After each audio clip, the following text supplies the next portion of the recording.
Ang pagtatanim ng palay ng mga Subanen sa kabundukan. Ang mga Subanen, isang katutubong grupo sa Mindanao, tangway ng Zamboanga Peninsula, ay may mayaman na kultura at tradisyon sa pagtatanim ng palay sa kabundukan.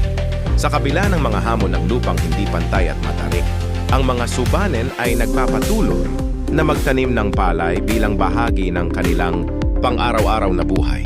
Ang pagtatanim ng palay ng mga Subanen ay isang proseso na nangangailangan ng pagtutulungan at pagtitiwala sa kalikasan.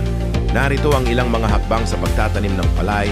Ang mga Subanen ay naghahanda ng lupa sa pamamagitan ng paglilinis, pinagagayo at pegsensul.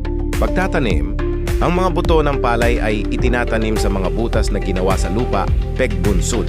Pangangalaga, ang mga halaman ng palay ay pinangangalagaan sa pamamagitan ng pegalong at paggawa ng lekaw sa taniman ng palay.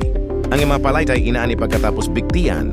Ang iyong pagtatanim ng palay ay hindi lamang isang paraan ng pagkakakitaan para sa mga Subanen, kundi isang paraan din ng pagpapakita ng kanilang kultura at tradisyon. Ang palay ay isang mahalagang bahagi ng kanilang mga ritual at seremonya, and ang pagtatanim dito ay isang paraan ng pagpapakita ng kanilang pagtitiwala sa kalikasan at sa kanilang mga ninuno. Ang pagtatanim ng palay sa kabundukan ay may mga hamon tulad ng ang mga kabundukan ay may lupang hindi pantay at matarik na nagiging sanhi ng pagguho ng lupa. Sa kabila ng mga hamon na ito, ang mga Subanen ay nagpapatuloy na magtanim ng palay benal sa kabundukan bilang bahagi ng kanilang kultura at tradisyon.